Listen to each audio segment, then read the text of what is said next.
vamos dar início, porque a live de hoje é muito importante. A gente tem aqui a empresa líder de mercado, tá? Que é a BR Distribuidora.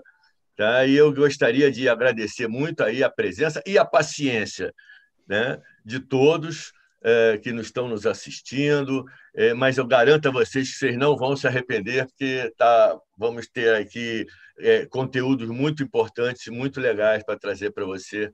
Tá? E eu queria apresentar já de cara para vocês o Kleber Café Lins, gerente de marketing comercial de lubrificantes da BR Distribuidora, engenheiro químico, MBA em marketing, 22 anos na BR, com passagens em áreas técnicas de vendas e de marketing.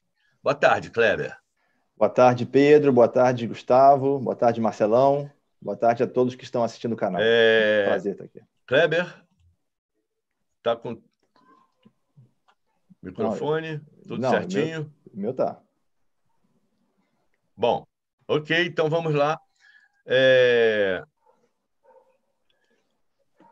Eu queria também apresentar a vocês Marcelo Couto Rocha, gerente de produção da BR Distribuidora, engenheiro mecânico, MBA em marketing, 31 anos de carreira, 11 anos de BR, passando pelas áreas de suporte técnico, de gerência de marketing, há 8 anos na fábrica de lubrificantes do Rio de Janeiro. Boa tarde, Marcelo. Boa tarde, Pedro, e a todos que estão nos assistindo. Obrigado aí pelo convite, uma satisfação estar aqui com todo mundo, podendo repartir um pouco do que a gente tem passado nesse período. Ótimo. Então, vamos começar já, né? A turma está esperando, querendo que a gente entre logo no ar. Kleber, vamos começar com você, porque nós estamos falando de uma empresa grande como a BR, imagino que deve ter sido uma experiência e tanto organizar suas equipes para trabalho em home office, toda aquela confusão durante a pandemia. Como é que foi isso? Conta um pouco para a gente a experiência de vocês sobre isso. Bacana, Pedro. Bem, a BR está inserida num contexto de um serviço essencial, né? Então, ela não podia parar. Ela continuou rodando, e aí a gente pode dividir as equipes, né, falando de pessoas, né, em 3 grandes categorias aí do negócio lubrificantes. O administrativo, né, quem está em escritório, sempre escritório. A gente tem a operação, time de operação, fábrica, depósitos, né, e tem também a equipe de vendas, né, isso sem falar nos parceiros, né, tanto fornecedores quanto clientes, distribuidores, revendedores. Mas a gente tem a nossa equipe dividida nessas 3 categorias. Escritório foi home office desde o dia 16 de março, né, uma curva ali rápida, tinha que fazer acontecer, então, grande esforço de TI, principalmente, para poder fazer acontecer a estrutura e a gente não perder a produtividade, né? E vendas também, somente indo a clientes em situações extremamente essenciais, mas a grande maioria dos contatos também via teletrabalho, e a equipe de operações, né? Que o Marcelão vai estar falando daqui a pouco, fazendo um resumo de como é a equipe, mas o grande desafio foi, naquele momento de indefinição do que ia acontecer no mercado, preocupações em relação à segurança, saúde financeira, tudo mais, que todo mundo, né, tinha como uma fonte de fricção, de distração, era a empresa dar para o empregado, na medida do possível, uma tranquilidade, né, em relação ao seu trabalho, às condições de trabalho, para a gente ver como é que ia se desenrolar esse início de crise naquela época, né? Então, a BR, em todas as áreas, ela apoiou muito as equipes, dando muita informação, né? E sempre esperando o próximo passo. Eu falo, então, são os planos de contingência que tinham que mudar a cada segundo, né? Muitos na tentativa e erro, né? Mas a gente tomou medidas bem assertivas assim, e conseguiu não perder a produtividade nesse modelo híbrido, né? O presencial para quem tinha que estar e o teletrabalho. Kleber, eu imagino que se essa situação que você está comentando dentro dos processos operacionais deve ter sido algo meio caótico. Eu gostaria de ouvir o Marcelo, como é estar à frente em um momento como este, com o Covid-19 andando, à frente da maior fábrica de lubrificantes da América Latina e daqui a pouco uma das maiores do mundo, mas neste momento a maior. que você tem a dizer para nós? Gustavo, realmente, a primeira coisa, antes de falar de pandemia, é um privilégio trabalhar na BR, na fábrica de lubrificantes, é um grande orgulho para todos nós, gerentes, equipes e funcionários, né, grandes profissionais que trabalham naquela unidade. Como você falou, hoje já é uma grande unidade com produtos, um mix bem diversificado, e em breve aí nós estamos numa fase de expansão e modernização, será uma das maiores fábricas do mundo, né? Realmente temos um grande orgulho disso. Com relação à pandemia, como todos os outros, como o mundo inteiro, né, algo novo, ímpar, que nunca tinha acontecido, então grandes desafios, grandes oportunidades, né? Tivemos a oportunidade de conhecer muito, de trabalhar bem as equipes e trabalhar a informação. Eu falaria como um diferencial em relação à BR, que para mim da parte da operação que eu cuido foi essencial, foi desde o início, desde que começou essa questão da pandemia na Europa. A BR ela criou um grupo multidisciplinar, né, com pessoas de todas as áreas representando lubrificantes, operações, jurídico, RH, que aqui a gente chama de DZG, área de saúde, trabalhista. Todo mundo todo dia se reunia para debater sobre o que estava acontecendo no Brasil, o que estava acontecendo no município, no mundo, quais eram as novidades, como é que o mercado estava se comportando. E aí daí a gente depois debatia as ações e distribuía para as equipes. Eu acho que isso fez de uma forma, foi muito organizado, era uma ação coordenada, então onde um momento de, vamos assim, onde se levaria possivelmente a um caos, ele não houve porque tinha uma grande organização por trás disso e uma forma muito clara e transparente de passar informações para as equipes de trabalho, né?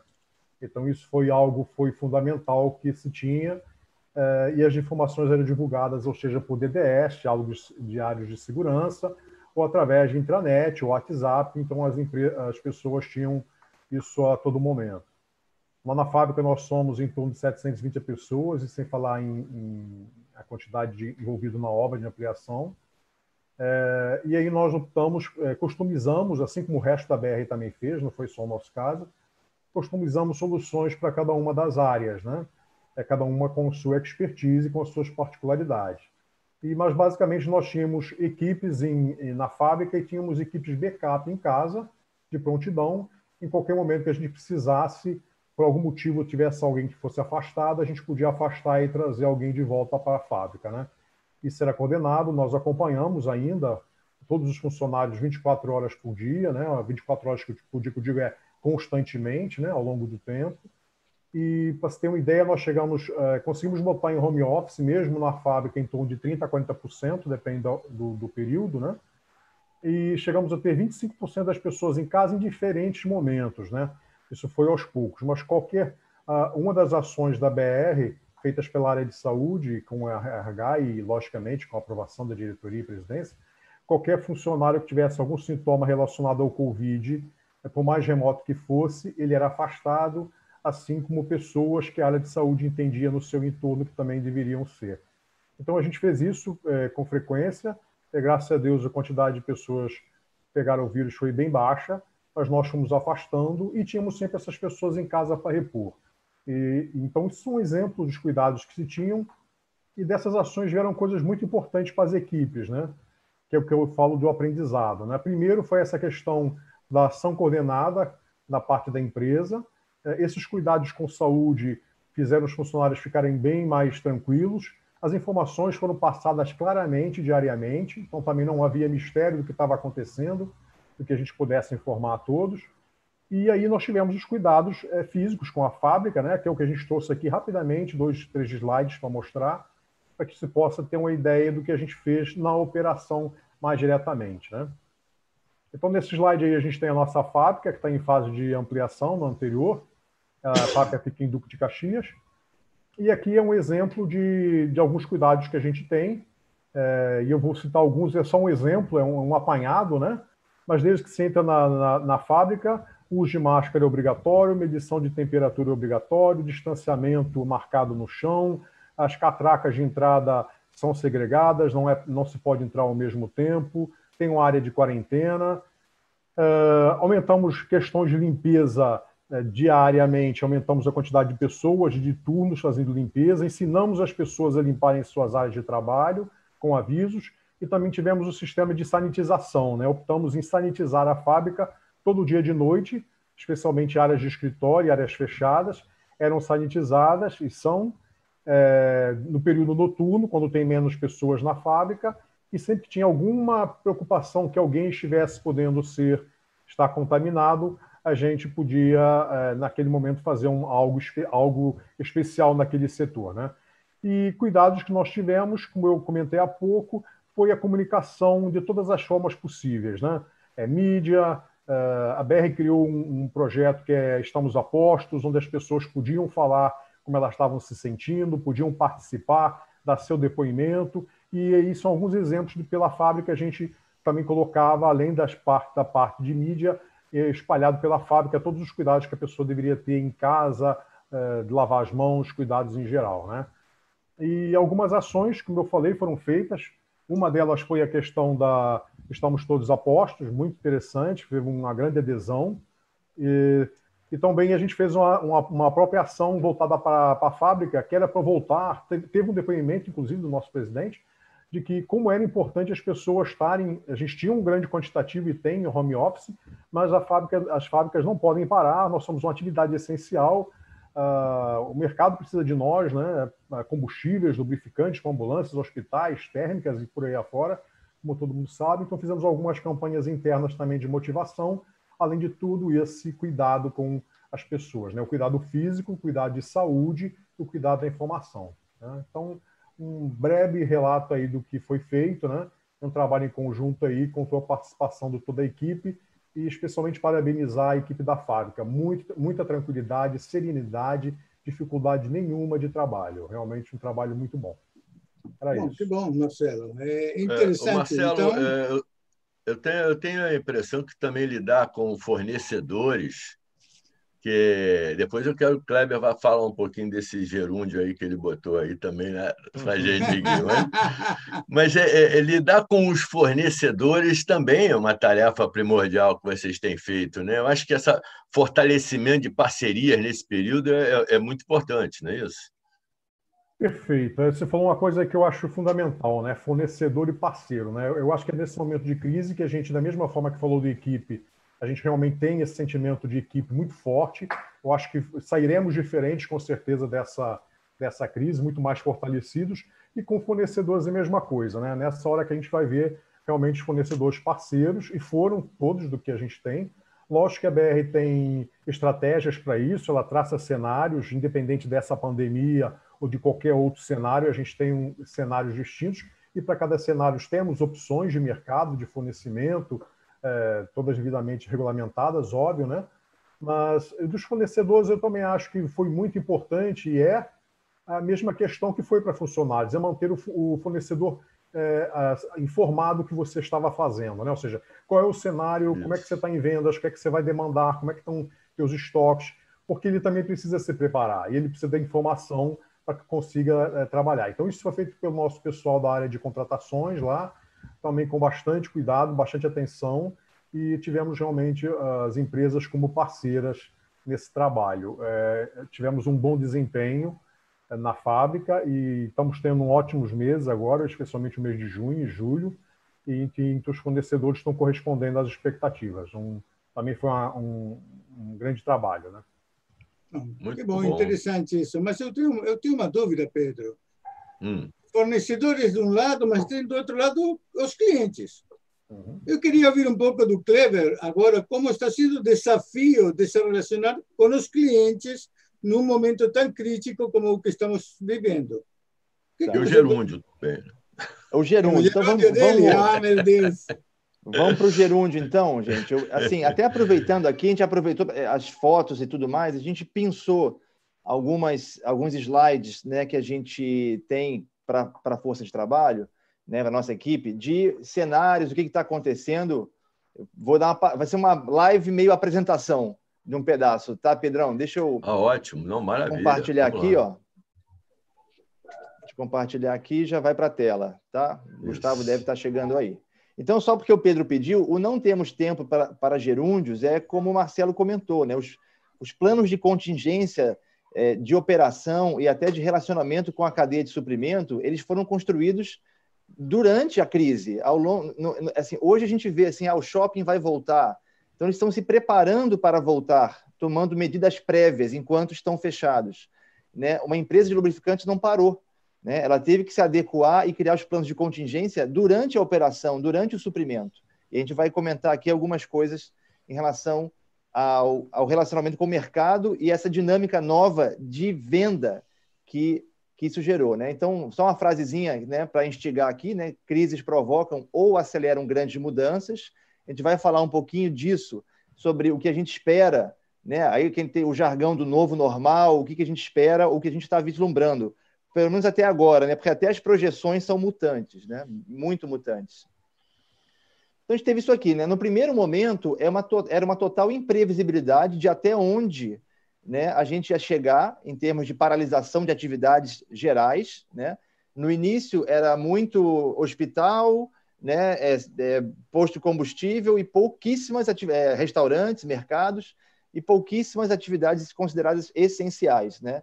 E, bem, o lubrificante participando dessa categoria de serviço essencial, porém, com 1001, e os nossos colegas que trabalham também, tanto como fornecedores de aditivos, embalagens, etc., mas também empresas congêneres, sofreram a mesma coisa.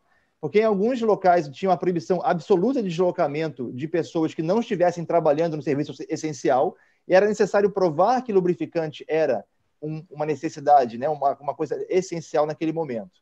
Então, isso já foi um problema que a gente teve que passar, né? Teve suas batalhas, como o Marcelo falou, nos planos de contingência se refazendo a cada dia praticamente, muito no início, né? Construção de como seria a manutenção da atividade, e aí veio o varejo fechando. Né? Porque alguns segmentos, por exemplo, um agronegócio, ele seguiu, em algumas áreas até aumentou a sua atuação e a demanda por combustíveis e lubrificantes. Mas quando o varejo fechou, ali no final de março, né, e abril, praticamente abril inteiro, realmente a venda sofreu um golpe, né, enorme.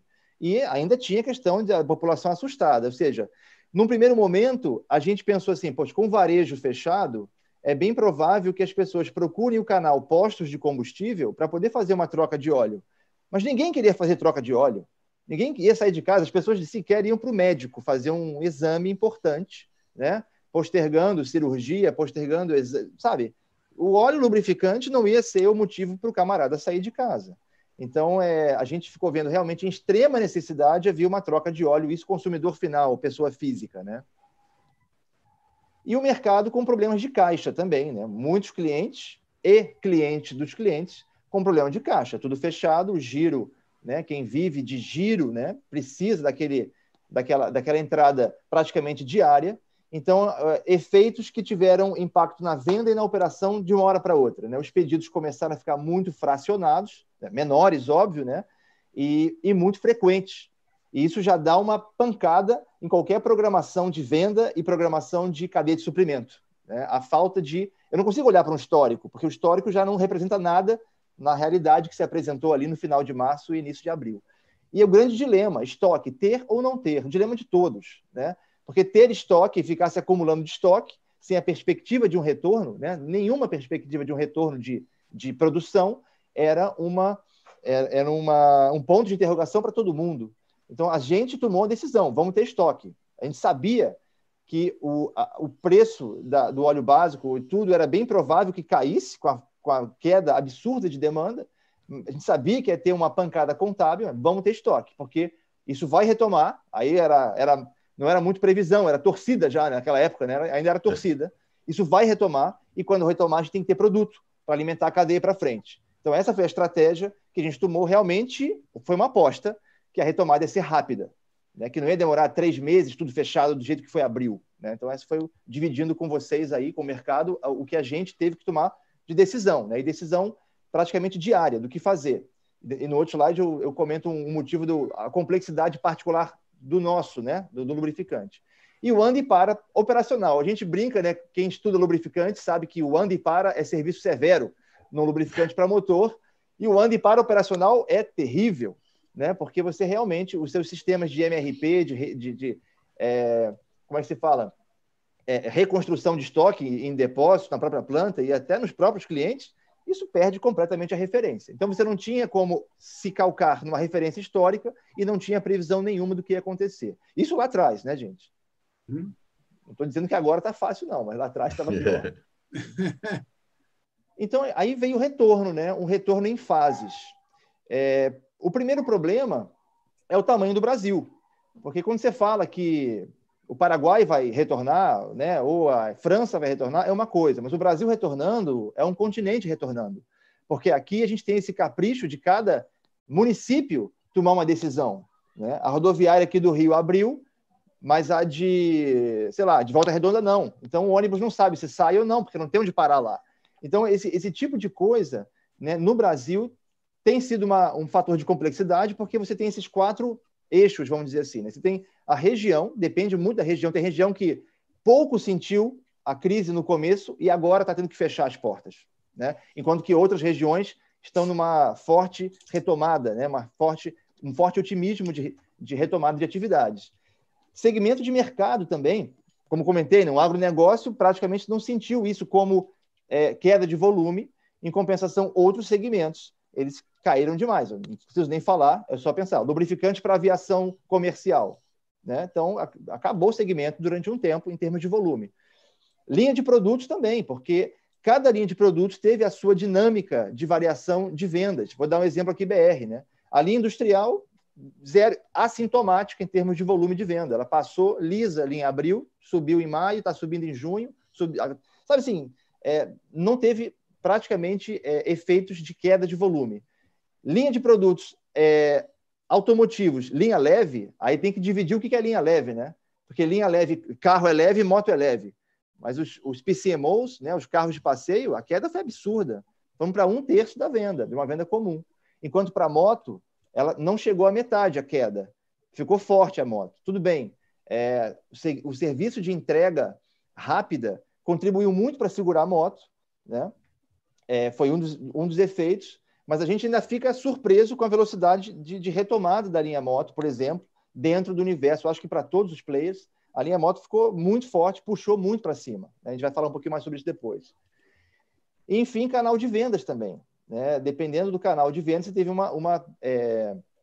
que você aplica, né, a sua distribuição, a sua venda, você teve um impacto diferente. Então, nesses 4 eixos, cada linha de produtos, cada região teve um comportamento, e isso também aumenta a complexidade das nossas decisões e também da nossa rotina operacional, tanto fabril quanto de distribuição. E aí vem o famoso gráfico, né, que você até comentou, Pedro, na sexta-feira. Essa recuperação vai ser em V, em U, em W, em S, sei lá, tem em todas as letras o pessoal aplica, né? Infelizmente, no lubrificante, o gráfico não é empinado assim de crescimento ao longo do tempo, né? Ele oscila. Todo mundo aqui conhece, né, a dinâmica sazonal no ano do mercado de lubrificantes, só que o que aconteceu bagunçou completamente, né? Abril não costuma ser um mês muito forte de mercado, mas realmente ele foi muito ruim. Maio surpreendeu na velocidade de retomada e junho é algo extraterreno, né? Porque a velocidade, e não é só de lubrificante, tá, gente? A gente vê isso em vários outros segmentos, né? A velocidade, a retomada de entregas e vendas em junho, ela está acima da recuperação econômica que a gente está vendo até na rua, né, no dia a dia. Caramba. A gente especula muito isso sendo um efeito de retomada de estoque, né? Realmente o mercado se desestocou completamente em abril, então eles estão repondo o estoque, então não é só a questão do que ele está vendendo, ele está se preparando também para voltar a ter níveis de estoque que o preparem para uma possível retomada. Então, o que a gente vê em geral é que o mercado, né, aí olhando muito a questão do varejo, né, que é muito forte para lubrificantes, o varejo está apostando numa retomada e quer ter produto quando essa retomada atingir a velocidade de antes. Então, é por isso que essa puxada em junho foi muito forte e julho está sendo também. Tá? Principalmente no automotivo, né, Kleber? Principalmente no automotivo. Vale a pena esclarecer, para talvez tenhamos pessoas olhando que não estão relacionadas com os termos usados aqui. PCMO é óleo de motor para carro de passageiro, né? Passenger Car Motor Oil. Então, vale a pena esclarecer, porque pode ter alguém que está voando com o PCMO. Perfeito, Zamboni. Foi falha minha. Eu estava me contendo nas siglas, mas eu derrapei nessa. Não tem problema. Acontece. E também, gente, de maneira bem geral, assim, e didática, né? A gente tem a questão dos hábitos e necessidades, né? O que a gente está vendo, o que, que pode impactar a nossa indústria no longo prazo. Primeira coisa é mobilidade, né? Assim, dois grandes tabus que a gente sempre teve em relação a teletrabalho, né? Vai botar em home office, vai perder a produtividade. Isso a gente testou de uma hora para outra, né? Teve que fazer. Então, você tem a questão de produtividade e a questão também de confidencialidade. É a famosa, esse contrato eu só assino apertando a mão, olho no olho, né? E você vê que, na verdade, você consegue assinar o contrato sem precisar estar olho no olho e viajar e perder 1, 2, 3 dias. Então, tem essa questão de produtividade e também sigilo ou confidencialidade que a gente conseguiu contornar e de imediato. Viagens de avião, né? Uma interrogação do que vai acontecer, né? A gente está acompanhando aí essas perspectivas das grandes empresas aéreas, tanto turismo quanto negócios, né? Sempre lembrando que a viagem de negócios ela é muito importante, né? Para a indústria de aviação, para o segmento de aviação. E realmente, quando você fala que um home office funciona, que as videoconferências funcionam e as lives funcionam, pode ser que a gente tenha uma queda muito representativa nas viagens de avião, né? E vem o transporte público também, os deslocamentos de rotina numa cidade.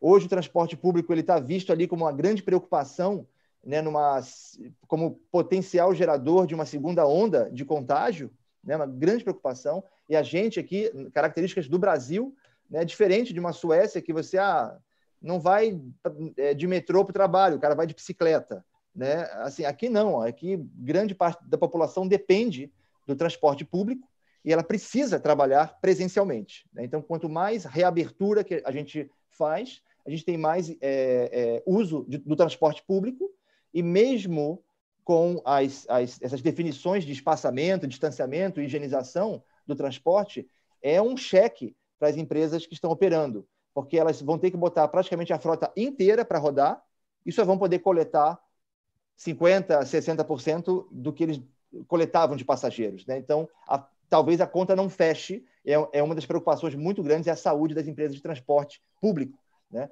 E os deslocamentos de rotina também, né? A gente vê, poxa, se a gente precisar voltar ao trabalho presencial, como é que eu vou fazer isso? Para quem pode, né? Vou pegar meu carro, vou alugar um carro durante um tempo, isso tem sido discutido, né? Como é que eu vou para o trabalho ou vou para o transporte público naquele mesmo horário, né? Contribuindo com mais aglomeração. Então, isso tudo está em discussão, tem lives e lives e lives e reportagens sobre isso, que vale para tudo, não somente para a nossa indústria, mas como isso mexe em mobilidade, isso mexe na nossa indústria, na nossa venda, né? Nosso perfil e carteira de produtos. Um outro hábito ou tendência que também está sendo bem questionado agora é o compartilhamento de tudo, né? O sharing. O sharing hoje está evitado, né? Eu vou compartilhar o quê? Objeto pessoal, carro, ferramenta no prédio, está tudo contra o compartilhamento nesse momento. Também é outra coisa, um outro desafio enorme que a gente vai ter para reestudar o que vai ser compartilhamento. E vem a parte, né, de serviços em geral, né, entretenimento e o comércio presencial, que também eles geram aglomeração, né? Eles geram contato entre pessoas. Então, essa é uma indústria que também está sofrendo muito e está aguardando próximas fases de reabertura para ver se realmente volta em algum patamar parecido com o que era antes. E aí, gente, a brincadeira aqui, né, o do it for me versus o do it yourself. Aqui o Brasil sempre foi mais, pelo menos no lubrificante, mais virado no do it for me, ou seja, o lubrificante ele está associado a um serviço, que é a troca do óleo em si, né? Você vai num ponto onde o lubrificante já chegou e você tem ali o ferramental e o expertise da troca do óleo. São poucas pessoas, a não ser os aficionados, né, os especialistas, assim, que trocam óleo em casa. Moto, um pouco mais, mas, em geral, tem o do it for me. A questão é que o do-it-yourself começa a crescer nesse cenário para tudo, e testa um pouco a indústria do lubrificante, que depois eu vou comentar. O do-it-yourself, por enquanto, está muito... Sei lá, o cara faz academia agora em casa, né, compra material de ginástica, né, por exemplo, e deixa sequelas também. Meu cabelo é uma sequela do do it yourself. Eu comprei uma máquina e estou cortando cabelo em casa. Então, assim, tem essa tendência, mas no lubrificante diferente, porque tem um serviço muito, muito associado, é um serviço realmente especializado, né, que se não fizer direito pode causar problema. E aí, de maneira didática e bem rápida, já fechando aqui, a gente tem segmentos de mercado que a gente acredita que a recuperação vai ser em V, né? Ou seja, o baque inicial, uma retomada puxada forte para restabelecer estoque e voltar a ter aquele pulmão de sempre, e aí vida que segue num ritmo muito parecido, né, com o que era antes.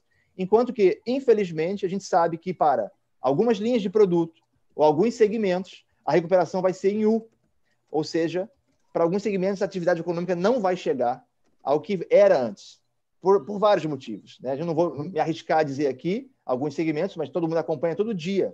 E o bacana da nossa indústria é que a gente tem que estar antenado em tudo que está acontecendo, né? Se a padaria está entregando delivery mais ou não, isso influencia no mercado de lubrificantes. Então, assim, alguns segmentos, infelizmente, não voltam, né? Assim como outros segmentos estão muito acima do que eram, né? A pandemia trouxe um empurrão enorme para o negócio. Um deles é o que a gente está fazendo aqui nesse momento. Uma plataforma de transmissão que teve sua quantidade de usuários e de negócios, né, ficar 10 vezes maior de uma hora para outra. Isso. Mas é evidente, Cleber, que isso que você está falando, todo mundo está falando já há algum tempo do novo normal.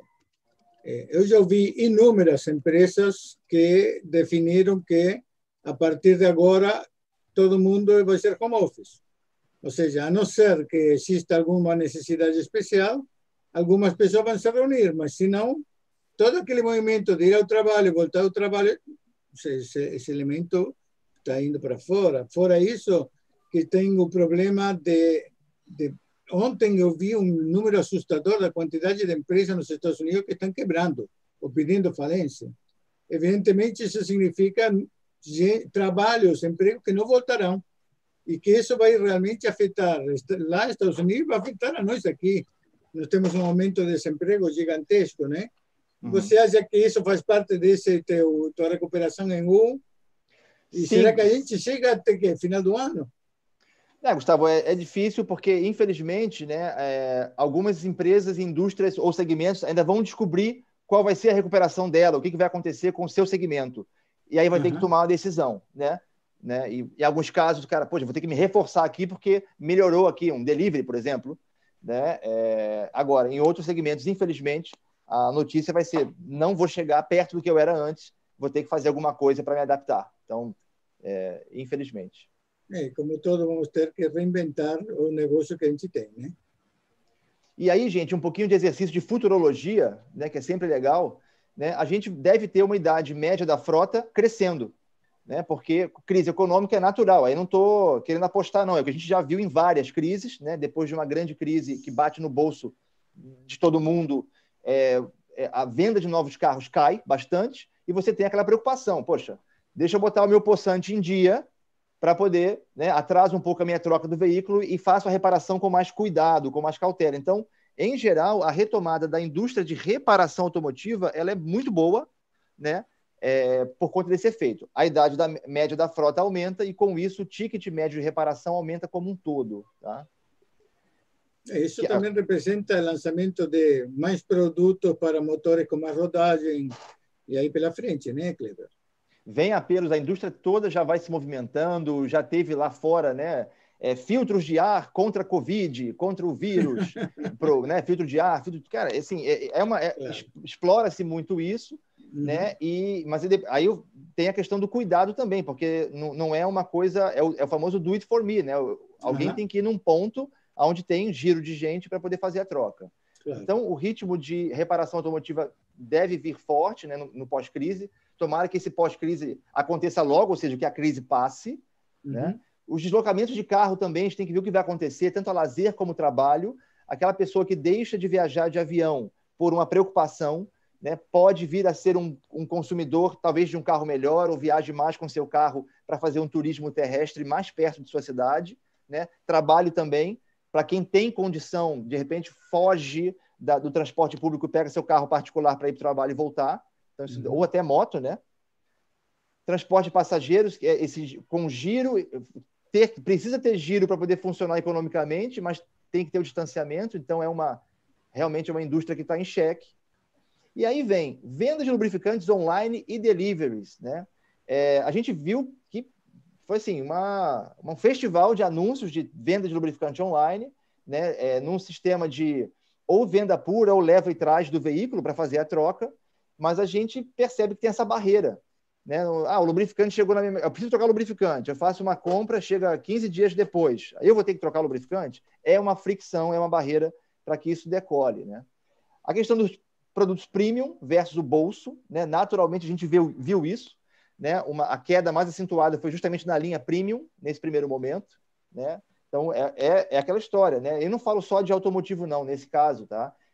Quando você quer fazer um teste de campo num produto que possa ter uma extensão de troca, alguma coisa, e ele é mais caro por conta disso, hoje o empresário vai olhar, cara, eu preciso rearrumar meu caixa agora, né? Vamos pensar numa coisa mais de longo prazo depois. Então, tem uma corrida, sim, por produtos que são, lógico, sem deixar de estar especificados, né, e funcionarem direito, serem produtos mais competitivos.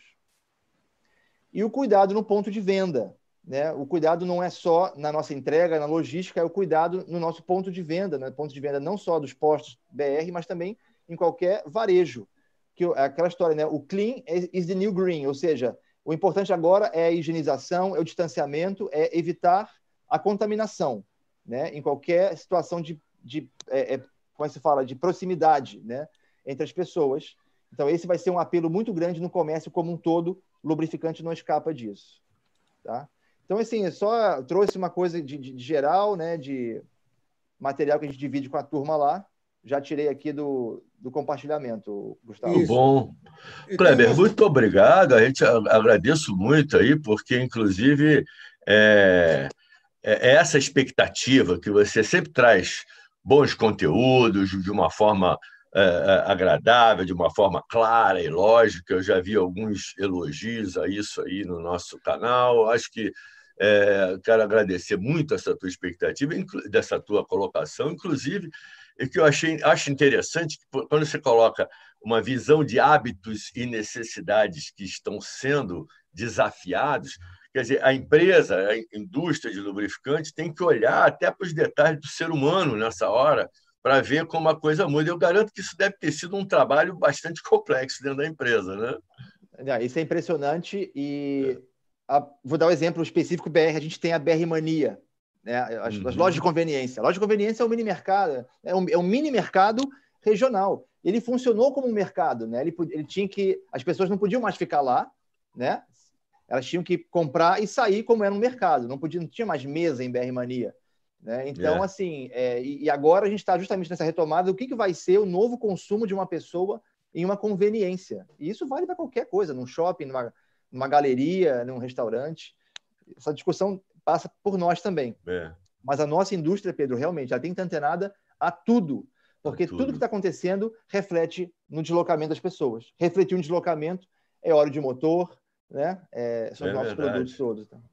Pedro, e não vamos esquecer também do Marcelo, que deve ter sido uma atuação que deve ter dormido 1 hora por dia, né? Pensa bem, uma fábrica desse tamanho, carregamento a granel, vem motoristas de fora, entrega de matéria-prima, embarque de produto para fora, o mercado mudou o mix. Imagina como ele deve ter passado, não é, Marcelo? Deve ter sido angustiante, né? Bem colocado, Gustavo. Realmente, assim, eu ia te dizer que é bem mais de 1 hora por dia com esses assuntos, né?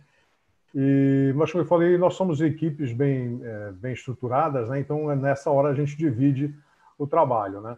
Mas são todas as atividades que você falou, o mix mudou, o volume de produtos mudou, a parte de expedição, a área de logística também lá nossa, que nós temos uma gerência especializada nisso, levar isso aos pontos de venda, coisas que se passam no dia a dia que podem passar desapercebidas, mas estados que fecharam algumas atividades, tiveram lockdowns em vários lugares que nós temos bases e depósitos, então a gente também tinha que monitorar isso. A área de operações, não exatamente a de lubrificante nesse caso, conseguir pegar produto de outro local para entregar, para não deixar o mercado desabastecido, né? Então, realmente foi uma grande rede montada para isso, né? A gente produz na fábrica, mas é óbvio que a distribuição disso pelo Brasil, pela imensidão aí, como o Kleber falou, continental do Brasil, é um desafio colocar isso lá em Manaus e em tantos outros lugares do Nordeste. Então foi um grande desafio, né? E por outro lado, aprendizado, realmente a questão das equipes, né? Sair um pouco da teoria e ver na prática como as coisas funcionam, né? E tivemos bons resultados. Eu acho que saímos muito bem desse desafio, que ainda está aí a caminho, né? Porque eu, particularmente, acho que para se traçar o novo normal, temos que sair do anormal, né? Eu acho que nós ainda estamos numa fase Muito boa. que não dá para saber o que será antes que ela acabe, né? Mas, com certeza, muitas coisas mudarão, como o Kleber também comentou. A gente passou... Eu vou falar um pouco mais da parte fabril, né? Onde a gente vive ciclos de SMS, desde SGI, que é a parte de gestão, segurança das pessoas, que tudo vai cada vez mais se incrementando, a parte de meio ambiente, com certeza a parte higiene e saúde ocupacional vai tomar um porte muito maior do que foi no passado, eu vejo isso. Nós temos uma sorte, nós temos um núcleo de saúde, temos médicos a nosso dispor dentro da fábrica, somos um lugar privilegiado, mas eu acho que vai se voltar muito para essa questão de saúde ambiental, com certeza, de um ambiente de trabalho, nessa questão de segurança de trabalho. Então, vamos ver o que vem aí pela frente. Mas são desafios, com certeza, né? Com certeza. A gente vai superar. Isso que o Kleber falou. Clean is the new green. Então, ou seja, a limpeza é meio o ponto central daqui para frente. Mas até agora o negócio está um pouco desbalanceado. Só Pedro e eu perguntando para vocês. Eu tenho algumas perguntas aqui do público, Pedro. Será que podemos fazer agora? Claro, vamos lá. Para não desapontar as pessoas que estão olhando. Olha aqui. O Marco Almeida perguntou para o Kleber. A BR não lançou o Lubrax SP em função de uma análise situacional ou mudou seu posicionamento de mercado, Kleber? O que você tem a dizer? O Marco trabalhou com a gente tanto tempo. Tá no mundo? O Marco, porque a culpa do Marco, então, né? Ele saiu tão pouco tempo. Mas é uma questão de uma estratégia situacional, né? É esperar a oportunidade certa para poder lançar. Tá bem. Aqui tem o Fernando Castaldelli. Ô, Gustavo, vê algumas perguntas que eu acho que tem aí, inclusive falando da atuação da BR lá no Rio Grande do Sul, alguma coisa assim. Sim, eu vou chegar lá. Só tem aqui mais duas que selecionei. Fernando Castaldelli pergunta se gostaria de saber como a fábrica da BR está enfrentando a falta de óleo básico por parte de sua própria refinaria, no caso do básico Grupo 1. Mas vocês têm tanques enormes, acredito que, sei lá, você tem algo a acrescentar para isso? Ou isso é segredo de Estado? Não é segredo, cada mercado tem seus desafios, maiores ou menores, né? Básicos, a gente tem básicos nacionais, né? A BR, como é uma dissidente da Petrobras, tem um uso bastante grande de básico. A gente também tem produtos importados, temos tancagem, nossa tancagem são 135 tanques na BR, alguns de mais de 1 milhão de litros. Então temos a capacidade de estoque bem grande, temos tanques alugados em outros locais, em outros pontos estratégicos, e temos fórmulas de básicos e fórmulas alternativas, todas devidamente registradas na ANP. Então, é um desafio, sim, com certeza, como todos os outros, mas a gente está passando por ele bem também. Não acho que tenha nada assim de fora desse contexto hoje. Tá bom. E tudo é difícil.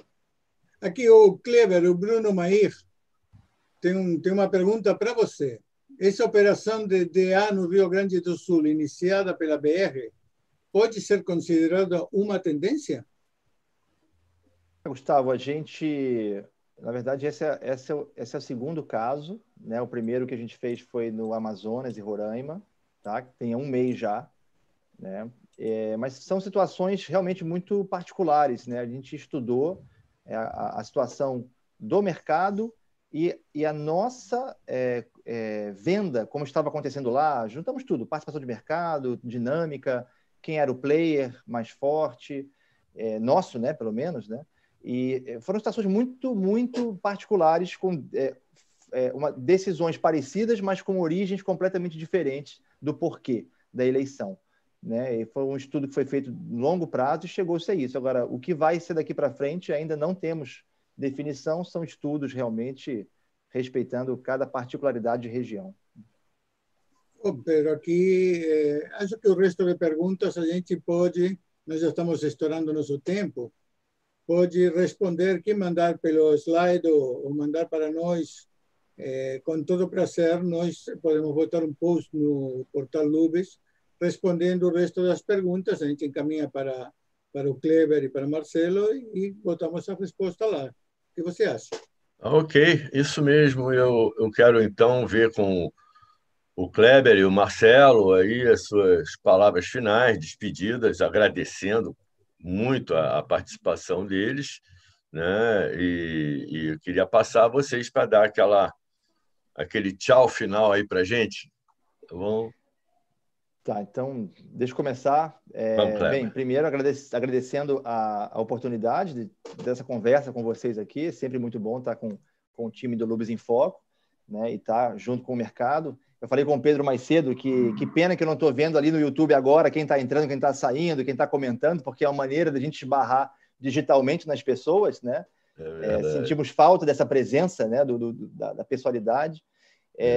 E assim, a mensagem que eu dou é de agradecimento aos players que nos cercam, né? Eu diria assim, primeiro agradecimento à equipe operacional, eu me derreto em elogios ao Marcelo, à equipe dele toda, na parte também de logística da BR, que com muita serenidade passou por cima disso tudo, né? E até hoje está com N cuidados de bastidores, né, para poder manter a roda girando, né? E isso vale também para fornecedores, né, que são grandes empresas aí, você está falando de aditivos, embalagens, transportadoras, né? E a gente vê o esforço também de empresas congêneres batalhando, né? O que batalharam no início da crise e o que seguem batalhando até hoje, né? Isso vale também para distribuidores, atacadistas, grande varejo, postos, todos que são canais importantes de venda de lubrificantes, né? Os postos que mantiveram ali o box de lubrificação, né? O Lubrax mais aberto, né? Mesmo também num momento muito difícil, e para os clientes, cara, porque tudo é uma cadeia, né? Se a gente conseguiu muita flexibilidade operacional para poder encaixar as entregas, então eu acho que é uma mensagem de agradecimento, né, e de força. A gente realmente não paralisou, né? Veio a preocupação não virou medo, a gente não paralisou, porque paralisia, ninguém aprende nada com paralisia. E como o Marcelo comentou, foi superação e aprendizado. Então fica esse agradecimento para a turma como mensagem. Muito obrigado, Kleber. Perfeito. Então, acrescentando aí só o que o Kleber, perfeito, as palavras dele, concordo. E só dar um destaque aqui com relação às equipes, né? Nós somos uma fábrica bastante moderna e numa fase de modernização mais ainda, com computadores, sistemas informatizados, indústria 4.0 e por aí afora, né? Mas nesse momento da pandemia e dos desafios, as pessoas fizeram a diferença, né? Então, agradecer aí a todo mundo envolvido, as áreas que nos dão suporte, assim como nós damos suporte às outras. Não nos faltou em momento nenhum auxílio de fornecedor, de cliente parceiro, equipes de trabalho internamente na fábrica. Então, eu acho que também saímos fortalecidos nessa questão de valorização da força de trabalho, né? E do relacionamento que nós precisamos ter, essa facilidade, seja presencial, seja por informática, seja Teams, ou da forma que for possível. A comunicação ela é fundamental, e agradecer a todo mundo que está envolvido nesse processo. Era isso. E agradecer a oportunidade de estar com vocês aqui. Muito obrigado. Nós agradecemos muito e, mais uma vez, muito obrigado à presença da BR Distribuidora aqui na nossa Lives em Foco, sempre nos trazendo informações muito relevantes, porque as visões de um grande player nesse mercado é muito importante para todos que assistem, inclusive para as pequenas empresas, para as pessoas que lidam com o mercado, entender essas posições. Então, agradeço muito. E é como o Kleber já mencionou, e a gente também fala aqui, é como se fosse uma prévia do nosso encontro com o mercado, que Faremos esse Pedro, ano ainda, o encontro com o mercado. vai É isso, acontecer, Gustavo? né? Sim, claro, Pedro. Isso. Fala para a Vem gente aí cá, o formato e as vou, datas, por vou favor. dizer o que falei semana passada. O vírus pegou todo mundo, mas não pegou o encontro com o mercado. Este segmento precisa se encontrar. Infelizmente, não poderá ser para aqueles abraços quando a gente se encontra pessoalmente, mas nós vamos manter toda a sequência de apresentações na semana do dia 14 de setembro. Já estaremos começando a divulgar isso. Obviamente, teremos um primeiro dia de economia e mercado, teremos um segundo dia de óleos básicos, vamos ter 2 dias de tecnologia que vão falar diferentes empresas do mercado. Estamos com a expectativa de poder fazer uma mesa redonda, como estamos fazendo agora, talvez com 4 ou 5 pessoas, para discutir como vamos sair todos juntos desta crise. Acho que se todos sobrevivemos, se todos podemos estar e trocar ideias de como melhorar, será melhor para todo o segmento de lubrificantes no Brasil. Então, na semana de 14 de setembro, nós teremos nosso encontro virtual este ano. Acho que uma coisa importante, Pedro, este ano, você sabia que o evento é gratuito? Este ano, os participantes não vão pagar. Nós estamos acertando com os patrocinadores, de forma que só com os patrocínios, já que alguns custos como hotel e demais desaparecem, inclusive para os participantes em termos de viagem de avião e demais, que se torna perigoso, a solução foi muito simples. Os patrocinadores participam e nós vamos fazer que todo mundo participe de forma gratuita. Inclusive, o que amplia, né? O que amplia muito para o mundo claro, inteiro não, a participação. imagina assim, alguém que queria trazer 50 clientes para o evento todo ano não podia. Então, agora pode convidar os 50 clientes para vir participar de nosso encontro, Pedro. Bom, antes de mais nada, agradecer a presença de todos, que nós estamos finalizando essa primeira live da Lubes em Foco com as empresas do mercado e já anunciar em primeira mão a próxima live que teremos aqui, né? Vamos trazer de novo líder de mercado, nós vamos trazer dessa vez a líder do mercado de Re-Refino. O Re-Refino ele tem sofrido muito com essa pandemia, porque ele sofre dos dois lados, né? A matéria-prima dele é o óleo usado. Se diminui o óleo usado, diminui a matéria-prima, diminui também a demanda pelo produto dele. Então, nós vamos trazer aqui na quinta-feira, e aí nós vamos passar agora as lives todas as quintas-feiras, no dia 16 de julho, às 14 horas. Nós vamos trazer aqui no nosso canal do Portal Lubes a live com a Luarte Lubrificantes.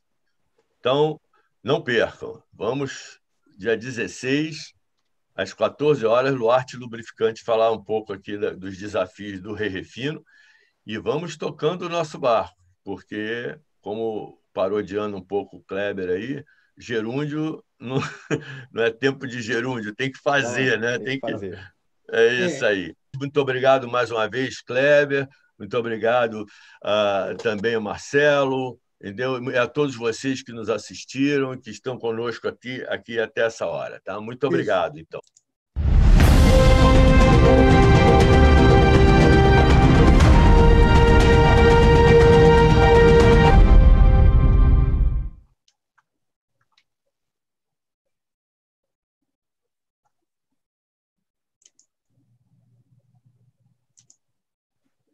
Transmissão